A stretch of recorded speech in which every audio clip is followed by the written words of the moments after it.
여러분, 지난 7월 23일 전 세계적으로 약 한 205개 나라 1만 1천여 명, 그래 11,000여 명이 참가해서 열린 경기가 있었죠. 도쿄 제32회 하계 올림픽 18일간의 뜨거운 열전을 끝으로 오늘 폐막이 됩니다.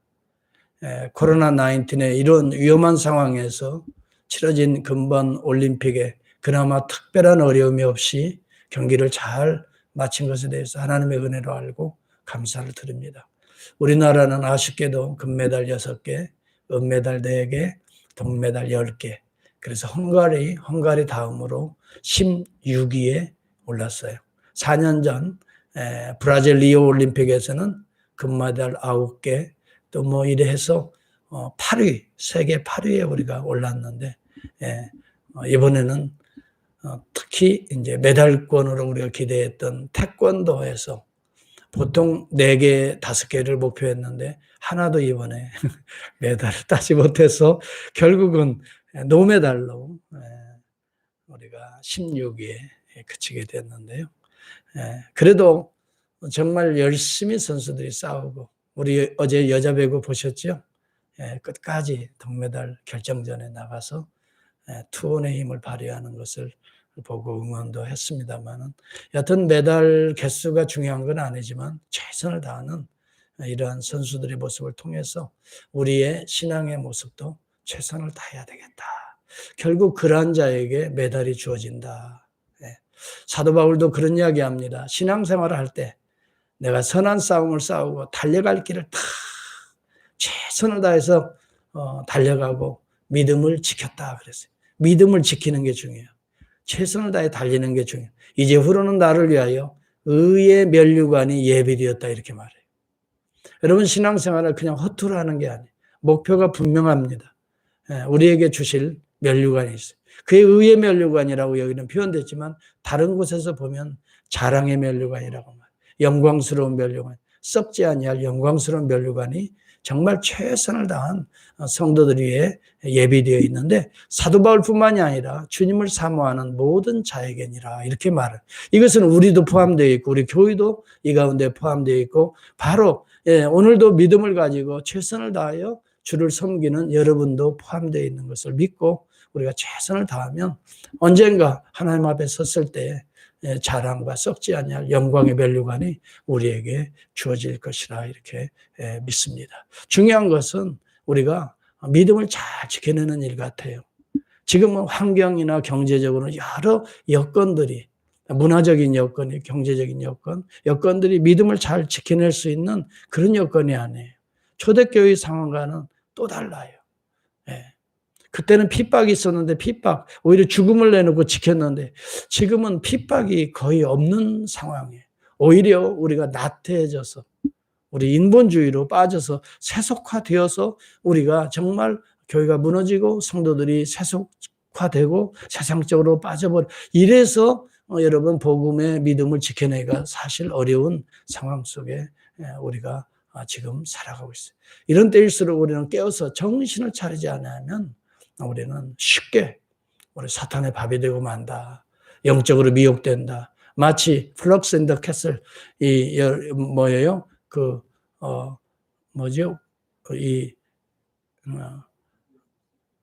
뭐라 그래요?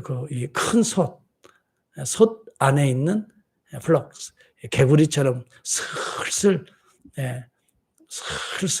갑자기 뭐가 아니야. 슬슬 불을 떼주니까 수영 좋게 즐기다가 나중에는 불의 온도가 점점 올라가는 것도 모르고 다 빠져서 거기에 오히려 나중에는 힘이 다 빠지고 기진맥진하고 뛰어나올 힘이 없으니까 그대로 그 가마솥에서 죽고 마는 이러한 개구리들처럼, 여러분, 우리가 깨어있지 않으면 세상에 그렇게 취해서 점점점 나태한 상태로 빠지게 된단 말이에요. 이러다가 이것이 나중에 내가 주님 앞에 가야 되지, 내가 기도해야 되지, 내가 말씀 봐야지, 이미 때는 늦으리라 이 말이에요. 그런 때가 온단 말이에요. 우리는 매 순간 정신을 차리지 않으면 안 돼요. 오늘 지난 시간에 우리가 본 대로 사도들이 복음을 전했어요. 거기에는 예수 그리스도에 대한 복음이에요. 다른 이야기를 한 게 아니에요. 예수 그리스도에 대한 이야기했어요. 또 구원에 대한 이야기를 했어요. 구원받는 방법에 대해서 얘기했어요. 주 예수를 믿으라. 회개하고 믿고 세례받으면 죄사함을 얻게 될 것이다. 그리고 성령을 선물로 받을 것이다. 여러분, 메시지가 골치 아프고 뭐 이해해야 되고 수학 문제 푸는 것처럼 그런 메시지가 아니에요. 예수 믿고 구원받는다는 건 심플한 거예요.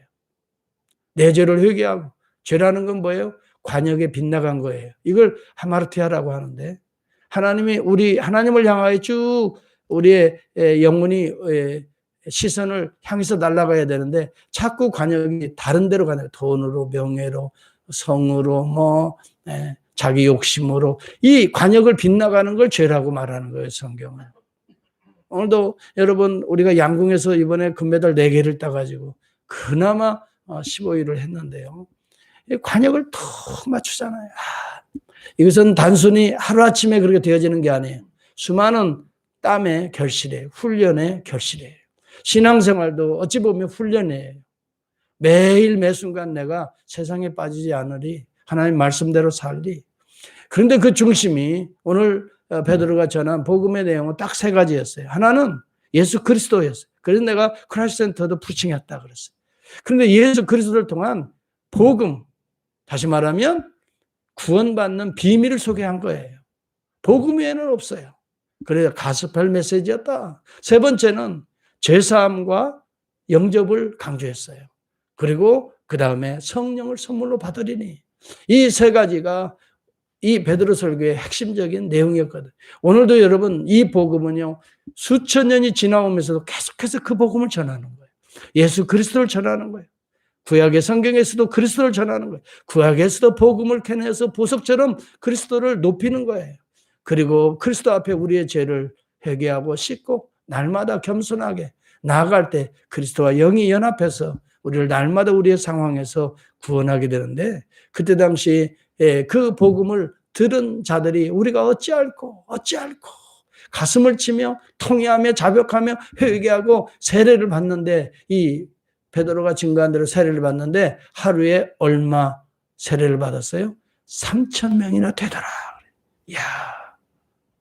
여기 본문에도 보니까 그들이 회개하고 예수 그리스도 영접하고 정말 주님 앞에 세례를 받은 자가 신도의 수가 3,000이나 더하더라. 이야. 놀라운 역사. 이건 베드로가 설교를 잘해서일까요? 베드로가 유능해서 그럴까요? 무슨 당시에 여러분 그리스, 헬라 철학과 문학에 깊어서 그런 이야기로 성도들을 이렇게 매니플레이트 한 것일까요? 그런 건 아니에요. 베드로는 배움이 없었어요. 갈릴리 어부 출신이라고요. 사도들은 그렇게 배움이 많지 않았다고요. 그들이 전한 것은 무슨 논리나 수사학을 전한 게 아니에요. 예수 믿고 구원받자는 거예요. 심플한 거예요. 회개하고 예수 믿고 오늘 우리가 세례를 받으면 예수와 함께 죄에 대해서 죽고 예수와 함께 다시 살면 천국의 하나님 나라의 자녀가 된다. 영생을 소유한 자가 된다. 이것처럼 심플한 복음이 어디 있어요. 이걸 전했다고요. 그런데요, 성령은요 복잡해가지고 역사하는 게 아니에요. 심플한 복음 속에서 역사하는 거예요. 복음을 전했는데 3,000명이 하루에. 그 다음에 이제 4장에 들어가 보면 또 복음을 전하는데 남자의 숫자가 예수 믿고 세례 받는데 5,000이나 되었다 그랬어요. 남자의 숫자만 5,000이나 된다. 4장 4절에 나오잖아요. 그리고 하나님께서, 우리 주님께서 계속 그 믿는 자의 숫자를 더하시더라. 여러분, 고린도전서 1장 18절의 말씀처럼 십자가의 도가 멸망하는 자들에게는 미련한 것이요 구원 얻는 우리에게 하나님의 능력이라고 그랬어요. 이 십자가가 능력이에요. 예수 십자가를 믿어야 돼요. 여러분, 예수 십자가 믿는다고 이런 십자가를 그냥 목걸이만 걸고 다닌다고 그래서 여러분 예수 믿는 게 아니에요. 십자가에 이 반지를 낀다고 해서 하나님의 자녀 되는 게 아니에요. 진짜 마음에 새겨야 돼요. 진짜 믿어야 돼요. 예수의 십자가 때문에 내가 살았다. 예수의 십자가는 내 죄를 대신해서 죽으시는 것이다. 2000년 전에 죄 없으신 분이 내 죄를 뒤집어 가지고 그분이 돌아가신 것이다. 나 때문에 돌아가신 것이다. 이것을 통회하고 자복하고 내가 예수 믿고 이제 내 죄는 사했으니 하나님의 의가 내 안에 들어와서 내가 의로운 존재가 되었다. 비록 지금도 실수가 있고 허물이 많지만 하나님의 영이 내 안에 있기 때문에 나는 구원받은 자다. 하나님의 백성이다. 그러므로 담대하게 나가는데요. 하나님의 자녀가 되었으니 이제 자녀답게 살아야 되겠지요. 그렇잖아요. 하나님의 자녀가 되었으니 자녀답게 살아야 돼요. 왕자가 되었으면 왕처럼 살아야지, 왕자처럼 살아야지요. 거지처럼 살지 못하잖아요. 그렇죠? 여러분, 그리고 나서 저들이 사도의 가르침을 받아 오늘 본문에 보니까 여러분 세례받고 이제 예수 믿은 자들이 첫 번째 하는 것이 사도의 가르침을 받아. 이게 가장 기초라는 거예요. 내가 예수 믿고 그 다음에 예수가 어떻게 구원주가 되는가, 그분이 누구인가 구체적으로 배우기 시작하는 거예요. 사도들은 예수를 직접 만나서 3년 동안 예수와 함께 동행하고 함께 동고동락 하신 분들이에요. 사도들이. 그러니 예수가 누구인가를 직접 눈으로 목격하고 예수가 하신 일들을 직접 배우는 거예요. 그래서 이 사도의 가르침을 받아 너무너무 재밌고 신이 나니까 서로 모여서 떡을 떼며 교제하며 그 다음에 서로 모여서 서로를 위해서 기도하고, 왜? 예수님이 기도하면서 놀라운 기적들을 일으켰다는 사실을 알았기 때문에, 기도하니까 성령 받는다는 걸 알았기 때문에, 기도하니까 하나님의 권세와 능력을 받는 걸 알기 때문에 이 사람들이 모여서 기도하는 거예요. 이성적으로가 아니에요. 확실히 그들이 눈으로 봤거든요. 전혀 그들이 모여서 120명이 하늘의 불의 혀와 같은 이 갈라지는 일들이 일어나고요. 급하고 강한 바람 같은 소리를 그들이 들었고요. 아, 성령이, 기도하면 성령 받는다. 내가 회개하고 예수 영접하면 하나님 자녀 된다. 기도하고 열심히 말씀 배우면 성령 충만하게 된다. 이것을 그들이 직접 체험하기 시작하는 거예요. 그래서 여기 42절 오늘 본문에 보면 저희가 사도의 가르침을 받아, 첫 번째는 사도의 가르침이에요. 가장 기본이에요. 기초예요. 그 위에 서로 교제하며, 이것이 교회의 두 번째 요소입니다. 첫 번째는요, 사도의 가르침을 받아 하나님의 말씀을 잘 가르치고 잘 받아야 되는 거예요. 이게 교회인 거예요. 교회는요, 하나님의 말씀을 전하고 받고 새기고 배우는 곳이 교회인 거예요. 이 기초 위에 교제가 이루어지는 거예요. 여러분, 요즘에는 교제를 좋아하지만은 교제도 말씀을 떠난 교제는 자칫 한인회가 될 수가 있어요. 한인들이 모여서 말씀 떠나서 먹고 마시고 여러분 맥단에서 즐기고, 이 교제가 오래 갈 것 같아요. 네.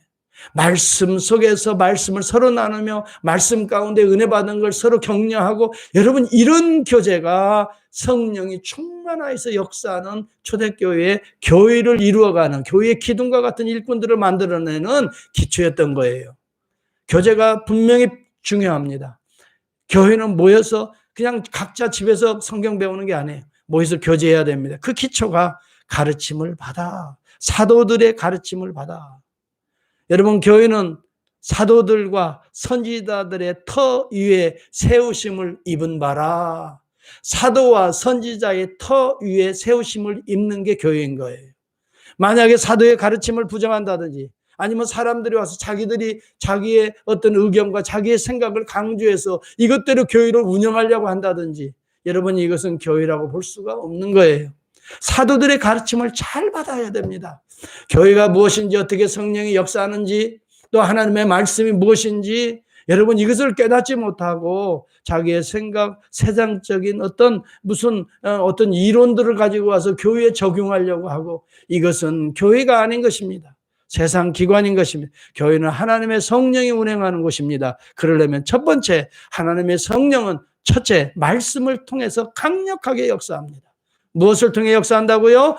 성령이 운행하는 첫 번째 통로는 하나님의 말씀입니다. 말씀 모르면, 말씀 믿지 아니하면 성령 체험할 수가 없습니다. 말씀을 붙들지 아니하면 우리는 흔들릴 수밖에 없습니다. 세상적으로 우리는 일주일을 살아가기 때문에 매일매일 말씀을 붙들지 않으면 자꾸 세상적인 판단, 세상적인 논리로 여러분 우리 신앙생활을 흐트러 가기가 쉽게 되는 거예요. 제일 중요한 것은, 기초가 되는 건, 기반이 되는 건 하나님의 말씀이에요. 말씀의 터 위에, 여러분 그리스도의 터 위에 집을 지어야 되는 거예요. 공부할 때도 기초가 대단히 중요합니다. 여러분, 부모들이 항상 이야기하는데 기초를 잘 배워야 돼요. 정말 그래서 농담으로 그런 얘기, 유치원을 어디 나왔느냐. 이게 중요하다. 그런 얘기 농담 삼아서 하지만 이거 이야기의 핵심은 기초입니다. 제대로 된 선생님을 만나서 제대로 배운 사람들은 언제 어떻게 커도 어디에 내보내도 그 사람은 잊지 않냐고 그 교훈을 지켜내는 것입니다. 여러분, TV는 사랑을 싣고 보면 대부분 선생님들을 찾는 경우가 많아요.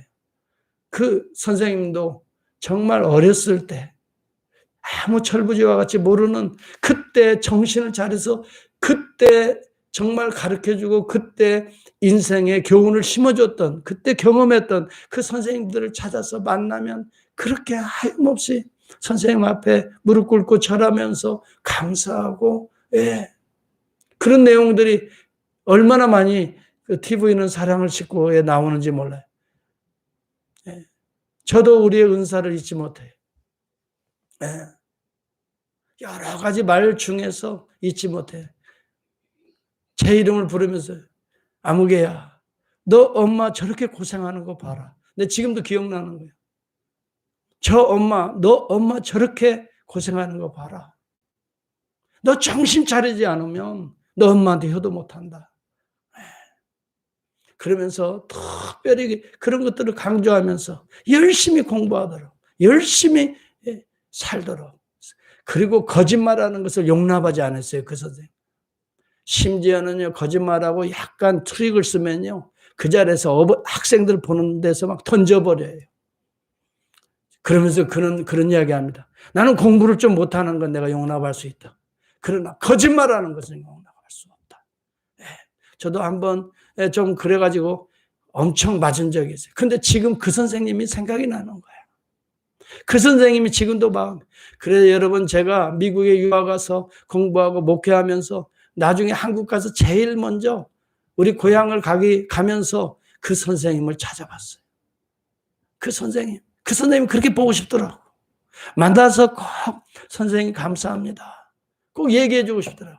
그런데 그분이 어디에 지금은 은퇴하고 계신데, 그래서 거기를 물어물어 찾아갔는데, 야, 나이를 많이 이제는 드시고, 그래도 건강을 유지하기 위해서 자기는 마라톤 동호회에 들어가서 뭐 한다. 여하튼 제가 이야기가 겉으로 약간 샜지만은 중요한 건 기초입니다. 교회도 보면 신앙생활을 허투루 하는 사람이 있고 제대로 하는 사람이 있는데 기초가 튼튼한 사람들은 흔들리지가 않아요. 저도 이 30년 목회하면서 이렇게 보니까 말씀을 사랑하는 사람, 말씀 가운데 서 있는 사람, 뭐 누가 무슨 소리 해도 말씀의 기초에서 딱 판단하고 생각하기 때문에 결코 흔들리지 않아요. 세상이 요란하고 뭐 이런저런 소리, 물결 치는 대로 사람들은 다 흩어지기도 하지. 말씀의 뿌리를 내린 사람, 말씀 위에 서 있는 사람 무너지지 않는다. 여러분, 말씀을 사랑할 수 있기를 주의 이름으로 축원합니다. 우리 교회는 그래도 매일매일 새벽기도 영상을 올려주잖아요, 내가. 여러분, 새벽기도 같이 하면 좋지만 만약 같이 그 시간대 여러분 못 일어나면 이 영상으로 편집된 것만이라도 꼭 하루하루 보면서 같이 성경 매일 하루에 한 장씩 한번 묵상해 보세요. 그것이 얼마나 도움이 되는지 몰라요. 특히 말씀을 목회자가 매일매일 새벽에 설교해 주는 말씀을 잠깐 15분 정도 하거든요. 듣고 한번 보세요. 그러면 내가 그냥 읽는 거하고 현저히 다른 영감이 주어지는 거예요. 말씀이 오늘 그날 우리에게 주거든요. 그날 살라고 그날 주는 거예요. 왜 하나님의 말씀이 오늘 이 말씀을 주셨을까를 생각하니까 그날부로 적용이 되고 그날부로 위로가 되고 그날부로 어떤 문제가 해결이 되는 거예요. 저는 이러한 것들을 많이 체험하거든요. 막 고민이 되고 이거 어떻게 해야 되나 이런 생각. 그런데 그때마다 그날 주셔서 여기까지 달려오는 거예요. 저는 말씀을 통한 성령의 역사라고 믿는 거예요. 주님이 부르실 때까지 저는 말씀을 놓지 않는 거예요. 여러분, 저와 여러분들은 말씀의 기초를 흔들리면 안 됩니다. 가장 중요한 것은요, 사도의 가르침을 받는 겁니다. 오늘 하나님의 말씀을 사도들이 기록한 말씀을 주의 종을 통해서 잘 받아야 됩니다. 이러한 자들은 주의 종과 한 마음이 될 수밖에 없어요. 왜? 말씀이 목표하는 대로 가게 되는 거예요. 말씀이 원하는 대로 우리는 향하게 되는 거예요. 이것이 주님이 기뻐하시는 일이고 이것이 주님이 성령이 우리를 하나로 묶어주시는 방법이에요. 여러분 세상은 사실 도덕적인 기준이 없습니다. 다 자기가 기준입니다. 자기의 생각, 자기의 판단, 자기의 감정이 기준이 됩니다. 그러니 세상은 하나 될 수가 없습니다. 그러나 여러분 교회 공동체는 하나 될 수 있습니다. 다 각기 우리의 생각과 성격은 다르지만 기본적인 기준이 있습니다. 그것은 하나님의 말씀입니다. 여기 제가 그것을 증명합니다. 사도들의 가르침을 받아 그랬어요. 여기 사도라고 표현됐지만 사도는 복수형입니다. apostles. 여기 영어 성경을 보세요. 복수형입니다. 그런데 가르침은 teaching은 단수형입니다. 여러분 이게 무엇을 가르칩니까? 사도들은 많이 있지만 뭐 베드로가 누가 우위냐? 요한이 더 설교를 잘하냐? 아니면 또 야고보가 더 강렬한 정말 현실적인 이야기 하면서 여러분 사도들은요 다 달라요. 하나님이 주신 은사가 오늘날도 목회자들 다 달라요. 그렇지만 보세요. 가르침은 하나입니다.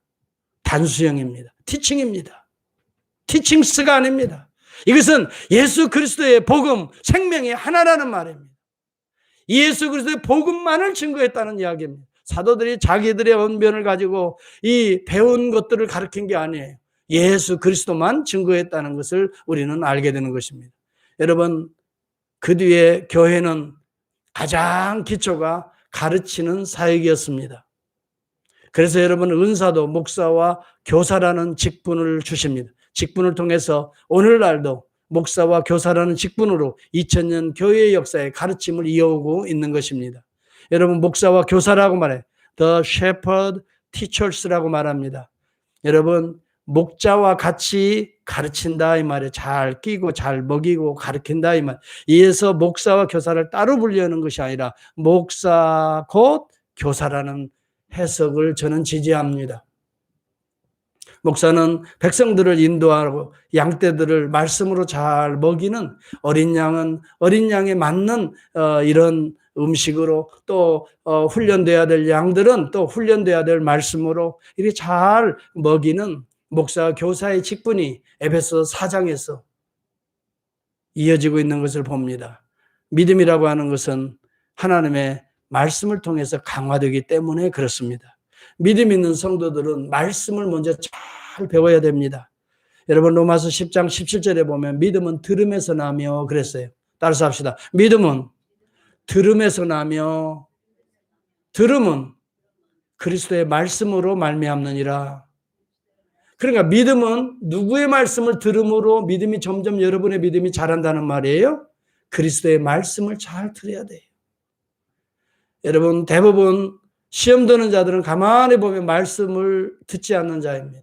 귀 막아놓고 자기의 생각을 가지고 목회자의 말씀들을 판단하는 자들이 시험에 많이 듭니다. 여러분 대부분 주변에서 보면 그렇습니다. 내가 우리 교회를 지칭하는 말이 아니에요. 우리 교회뿐만이 아니에요. 어느 교회든지 사람들이요 교만하면 말씀을 안 들어요. 저거 들은 말씀인데. 이거 뭐 저 정도는 나도 할 수 있지. 저 정도는 나도 알지. 뭐 또 하고 또 하고 또 하고. 여러분 사도들이 또 하고 또 하고 또 하고 했지. 언제 사도들이 다른 걸 연구해서 가르쳤나요? 그들이 가는 곳마다 복음을 전하는 것은 오직 예수예요. 따라서 오직 예수. 오직 예수입니다. 예수를 알려고 해도 내 평생을 전하고 내가 예수를 묵상해도 다 알 수가 없어요. 십자가를 나는 이야기하지만 십자가의 깊은 의미를 다 알 수 없이 하나님 앞에 가게 되는 거예요.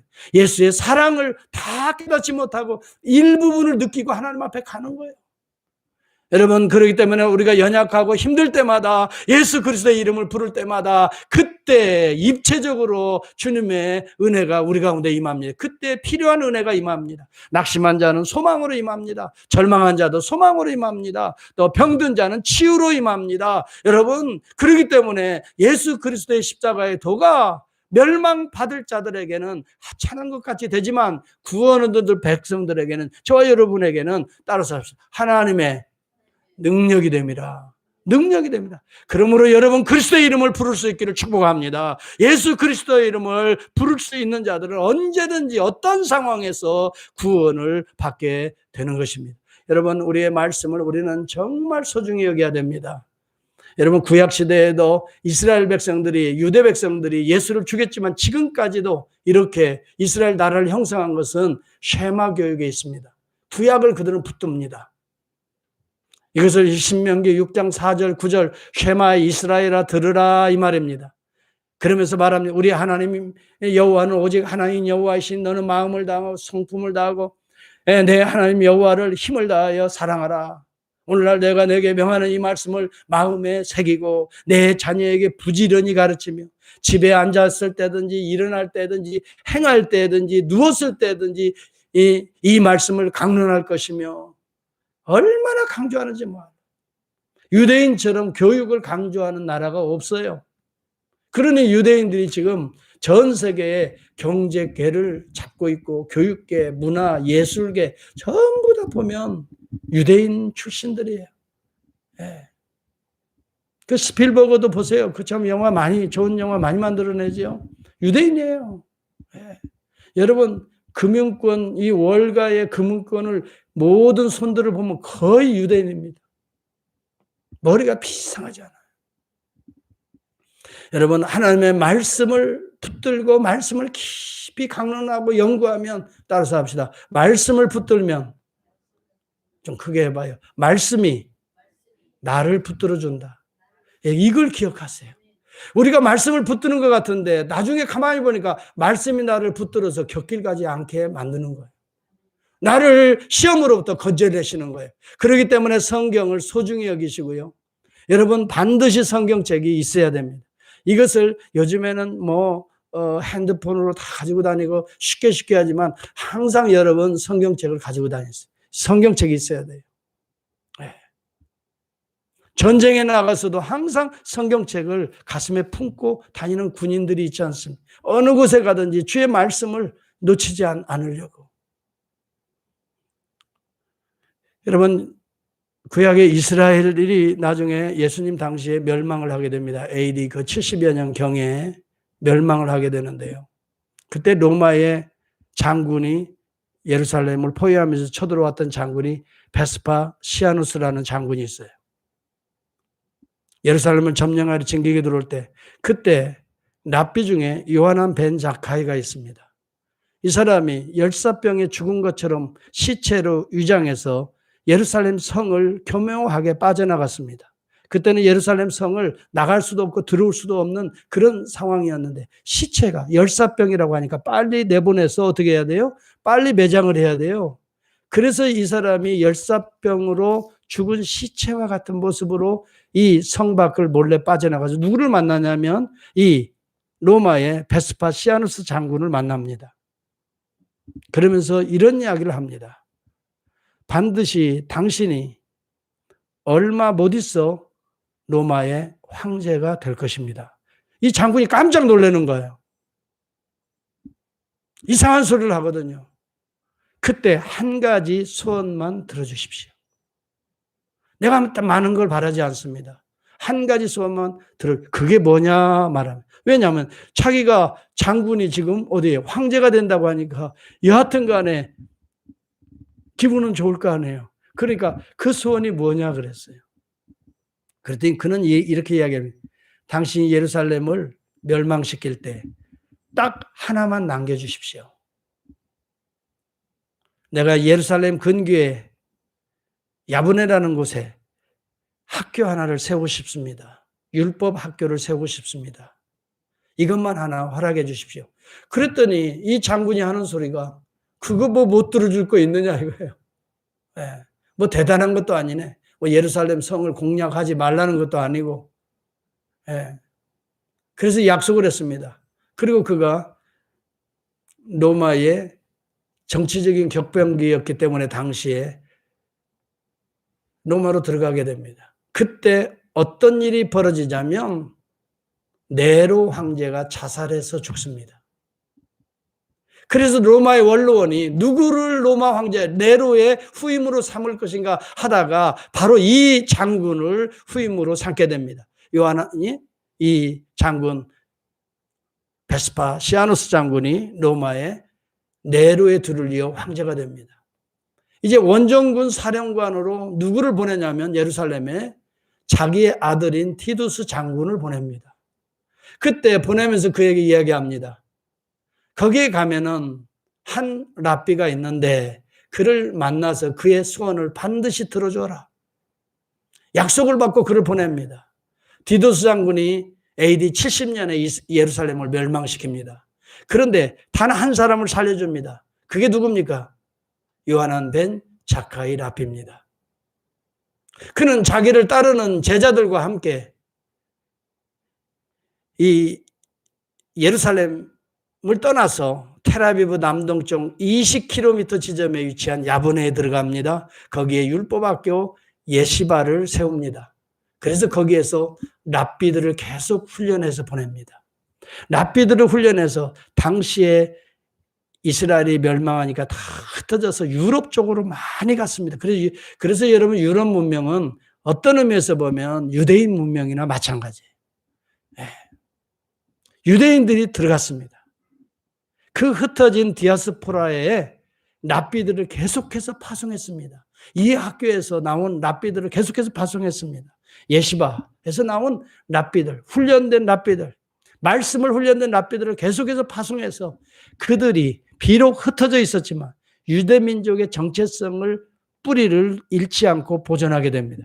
2000년이 지납니다. 1948년 드디어 이스라엘이 독립국가로 인정을 받게 됩니다. 그래서 여러분 나중에 이스라엘이 이 팔레스타인과 서로 협약을 맺어서 이스라엘이 땅으로 다시 그들이 돌아오게 돼서 오늘날 이스라엘을 만들어내는 것입니다.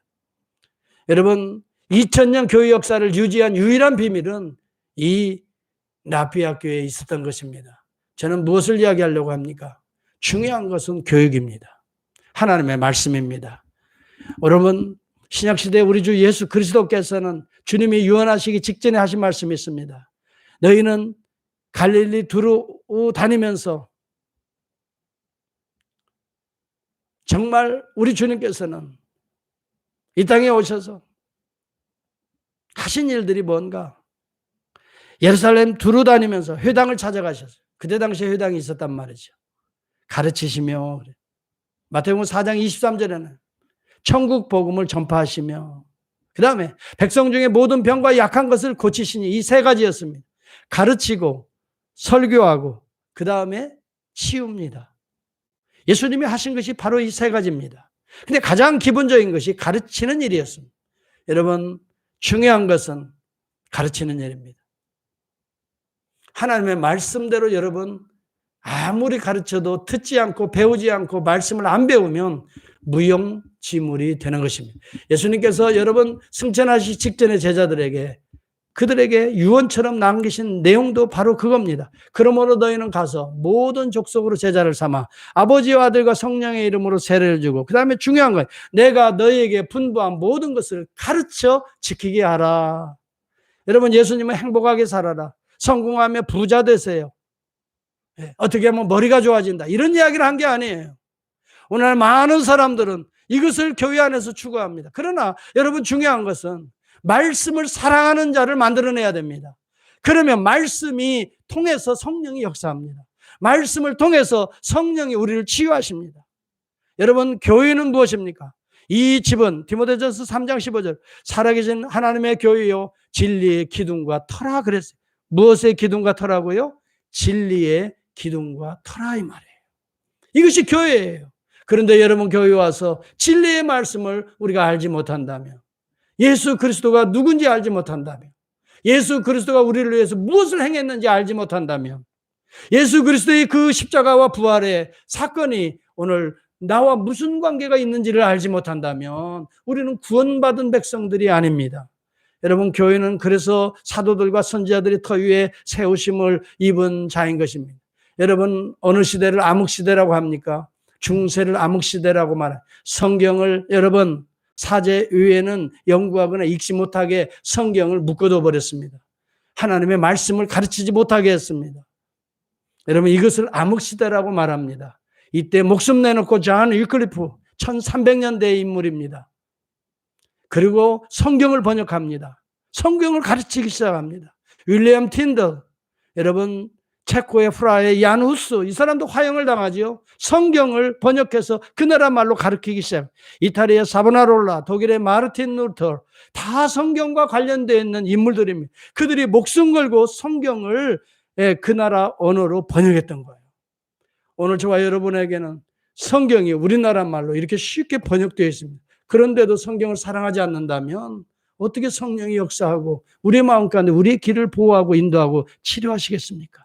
사랑하는 성도 여러분, 성경을 매일매일 사랑하는 성도들이 될 수 있기를 바랍니다. 그것이 주님을 사랑하는 길이고, 성경을 잘 모르면 매일 주일마다 아니면 어느 때든지 좋아요. 목사님, 저에게 물어보세요. 이게 무슨 말이에요? 이거 알고 싶은데요. 여러분, 이렇게 관심을 가져보세요.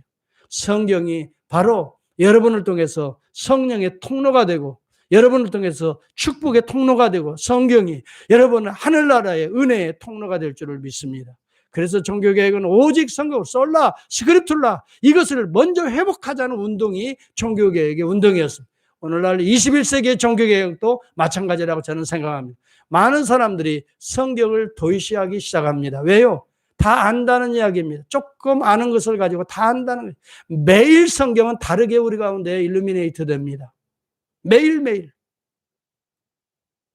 그런데도 과거에 알았던, 과거에 체험했던 것 가지고 다 안다라고 생각한다면 오늘 주시는 은혜를 놓쳐버리고 마는 것입니다. 우리 하나님은 오늘도 역사하시는 줄을 저는 믿습니다. 여러분, 오늘 역사하려면 오늘 성경을 붙들어야 됩니다. 오늘 말씀을 사모해야 돼요. 여러분, 어제 읽은 것 가지고 오늘을 살려고 하지 마세요. 한 자라도, 한 문구라도, 저는 그래서 원발이 한 구절이라도 묵상하라, 이걸 강조하잖아요. 저와 같이 매일 외성, 지금도 저는 성경 연구하는 걸 즐거워합니다. 저는 정말 성경 연구하는 것이 즐겁습니다. 재미가 얼마나 있는지 몰라요. 네. 말씀을 연구하는 것처럼 복된 일이 없어요. 내 심령에 은혜되는 것도 없어요. 성경을 가까이 하는 것처럼 복된 일이 없습니다. 옆에 분들하고 한번 인사합시다. 성경을 가까이 합시다. 네. 이제부터 성경을 한번 읽어봅시다. 네. 한번 해보세요. 이제부터라도 성경을 한번 조금 한 구절이라도 읽어봅시다. 한 구절이라도 한번 은혜를 나눕시다. 모르면 물어봅시다. 이렇게 해서 말씀이 내 것이 되도록 합시다. 여러분, 내가 성장하고 영적으로 부흥하는 길은 성경을 열심히 배웠을 때입니다. 우리 한국교회가 부흥했던 1970년대, 80년대는 성경 공부가 왕성히 일어났던 때입니다. 지금은 성경 공부하자고 해도 모이지를 않는다고 그래요. 우리 교회도 마찬가지예요. 성경 공부하면 뭐가 그렇게 바쁜지, 뭐 일이 있다고 그냥 이리 세고 저리 세고 저리 세고. 예. 요즘에는 성경 공부하기가 힘들어요. 그런데요, 말씀을 정말 사랑할 때가 우리 한국 조국교회가 부흥하는 때였던 거 여러분 기억하시죠? 그때는 그래서 부흥사경이라고 했어요. 무슨 유명한 목사님들이 와서 막 뭐 하는 게 아니라, 기타 치고 뭐 하는 게 아니라 말씀을 계속 가르쳐 줬다고요. 예, 오전반이 더 있어요. 점심 먹고 와도 오후반이 있어요. 저녁 집회 있어요. 저도 제가 전도사 할 때도 그랬거든요. 부흥회 하면 꼭 오전반, 오후반. 그런데 그때가 제일 교회가 건강한 때였어요. 지금 생각해 보면. 많은 사람들이 요즘 현대 문화가 이러니까 우리 교회도 이렇게 가야 된다 해서 점점점 양보하고 계속 감정 위주로 가고 뭐 분위기 위주로 가다 보니까 오늘날 이렇게 앙상한 뼈다귀만 남게 되는 오늘 이 시대의 모습을 봅니다. 여러분, 구원 얻는 진리는 성경을 통해서만이 우리에게 임하는 것입니다. 누가 우리를 그리스도의 사랑에서 끊으리요? 여러분, 정말 우리에게 소망을 주는 것도 성경을 통해서입니다. 누가 우리를 그리스도의 사랑에서 끊으리요? 환난이나 곤고나 핍박이나 기근이나 적신이나 위험이나 칼이랴 내가 확신하노니 사망이나 장래 일이나 능력이나 높음이나 기쁨이나 다른 아무런 피조물도 우리를 우리 주 예수 그리스도 안에 있는 하나님의 사랑에서 끊을 수 없으리라. 저는 이 말씀을 얼마나 요즘도 많이 붙들고 사는지 몰라요. 로마서 8장 34절의 말씀, 낙심이 들 때, 힘들 때, 약해질 때, 주님 주의 이름을 부르며 이 말씀을 또 상기해내고 또 이 말씀을 붙들고, 맞다, 아무리 우리가 연약해도, 내가 아무리 부족해도 그리스도의 사랑에 끊을 자 없다. 사망조차도 끊을 자 없다. 경제적인 문제도 끊을 자 없다. 우리 주님이 우리를 먹이신다. 우리 주님이 우리를 입히신다. 다른 이름으로는 구원을 얻을 수 없나니 인간의 구원 얻을 만한 다른 이름을 주신 일이 없느니라 라고 말합니다. 그렇다. 내가 다른 이름을, 헛된 우상을 불러서 구원받지 못한다. 오직 예수 그리스도의 이름만 믿어야 된다. 여러분, 우리가 그것을 어떻게 해요? 이 사도행전 4장 12절 말씀이 오늘 오직 그리스도만 붙들도록 우리를 인도하고 있잖아요. 여러분, 많은 사람들은 좀 선한 일을 하면 구원받는 줄 알아요. 조금 선한 일하고. 여러분, 선한 일은 좋은 일이에요. 많이 하시기 바랍니다. 그러나 그것이 여러분의 구원을 보장해 주지 못합니다. 그것이 여러분의 천국의 조건이 아닙니다. 구원 얻는 것은 오직 예수입니다. 예수를 믿어야 구원받는 것입니다. 그리고 믿는 자는 선한 일을 할 수 있어야 되는 것입니다. 선한 일을 해서 구원받는 것이 아니에요. 해서 구원받는 것이 아니에요. 선한 일은 구원받은 자에게서 당연히 나타날 의무인 것입니다. 유대인들은 선한 행위를 해가지고 613개의 이 율법적 조항을 지켜서 구원받는다고 하는 게 오늘 유대인들입니다. 여러분, 오늘날에도 여호와의 증인들도 마찬가지예요. 이단들의 특징이 무엇을 행하냐. 몰몬교도 마찬가지예요. 또 캐토릭도 마찬가지예요. 무슨 성례전, 칠성례를 해야 구원받는다. 여러분, 인간이 하나님의 선을 맞춰 이루어서 구원받을 자가 어디 있어요? 누가 완전히 선을 행할 자가 누가 또 있어요? 인간이 아무리 선을 행한다 할지라도 하나님의 선에는, 의에는 이르지 못하는 거예요. 이르러야, 하나님이 기대하시는 걸 이르러야 우리가 구원받는데, 그 하나님의 의를 이룰 수 있는 분은 우리 인간은 없어요. 못해요. 아무리 성자라고 하는 사람도 좋은 일 했죠. 우리가 추앙받죠. 그러나 구원을 이룰 만한 하나님의 의에 이르지는 못했어요. 의에 이르신 분 딱 한 분이에요. 누굽니까? 죄가 없으신 예수 그리스도십니다. 이 예수 그리스도의 의를 의지하고 우리는 천국에 가는 것, 이것이야말로 구원인 것입니다. 여러분, 그렇기 때문에 선한 일을 해야 됩니다. 분명히 해야 되는 것. 오늘도 착한 일을 해야 돼요. 남 무시하고요. 또 예수 믿는 사람들이 은근히 디스하고 절대 그러지 맙시다. 미워하는 것도 기도해서 사랑으로 바꿉시다. 여러분, 할 수만 있으면 우리 주머니에 쌓아두려고 하지 말고 여러분, 서로 풀어서 봉사합시다. 서로 섬깁시다. 왜냐하면 우리가 주님 앞에 가는 날이 얼마 남지 않았어요. 우리는 수천 년 살 것처럼 그러지만 여러분, 알고 보면 짧은 시간이, 지금 보니까 세월이 너무 빨리 가요. 선한 일 해야 됩니다. 정말 가급적이면 나보다 남을 배려하고 삽시다. 이왕이면 우리가 예수 믿는 저와 여러분들이 정말 손가락질 받지 않아야 되겠어요. 오늘날 정말 손가락질 받는 사람들 보니까 어느 교회 집사, 어느 교회 장로. 여러분, 이런 소리 정말 들으면 안 되겠어요.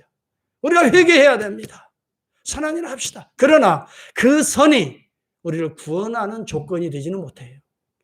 따라서 오직 예수 그리스도의 이름을 불러야 우리는 구원을 받을 수가 있습니다. 오늘 예수를 믿고 예수 그리스도의 말씀을 배우고 예수님처럼 살려고 몸부림치는 이 삶이야말로 오늘 우리의 거룩하게 하는 성화의 삶입니다. 저는 말씀을 마치려고 합니다. 여러분, 사랑하는 것을 닮아가게 되는 것입니다. 예수를 사랑하면 예수를 닮아갑니다. 말씀을 사랑하면 말씀을 닮아갑니다. 여러분, 내가 아버지를 또 존경하는 사람을 사랑하고 그 사람을 염두에 두면 그 사람을 닮아서 나도 행동하게 되는 것입니다. 오늘 주님을 사랑해 봅시다. 주님의 말씀을 사랑합시다. 교회를 사랑합시다. 진리를 사랑합시다. 우리 주님을 닮은 자로서 오늘도 하늘나라로 오르는 놀라운 진리의 영생의 길로 우리를 주님께서 인도해 주실 줄을 믿습니다. 오늘 한 주간부터 지금부터라도 더듬거리지만 하나님의 말씀을 사모해 보십시다. 정말 하나님께서 놀라운 역사로 인도해 주시라고 믿습니다. 제가 어느 날 암투병하는 성도님을, 저희 샤프병원에서 암투병하는 성도님을 제가 신방한 적이 있어요. 그래서 이제 찾아갔더니 그 암투병하면서 거의 이제 생명이 얼마 남지 않아, 몇 개월 못 산다.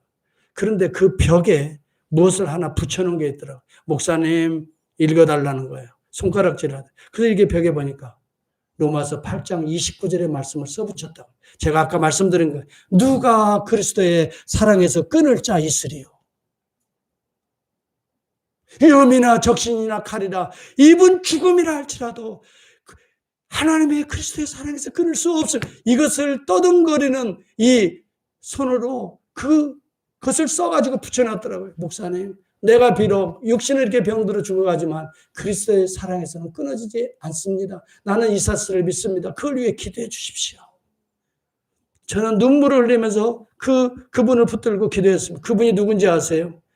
이인우 전도사님의 아버님이에요. 마지막 순간까지 그는 말씀을 붙드는 걸 제가 보고, 그러면서 그는 이 찬송을 불러다고 하는 거예요. 이 찬송을 불러달래요. 저보고. 그래서 제가 그 병실에서 불렀어요. 믿음이 이기네, 믿음이 이기네. 믿음이 온 세상이 이기네. 목사님, 내 이 연약한, 육신은 연약해지지만 이 믿음이 약해지지 않도록 목사님 기도해 주십시오.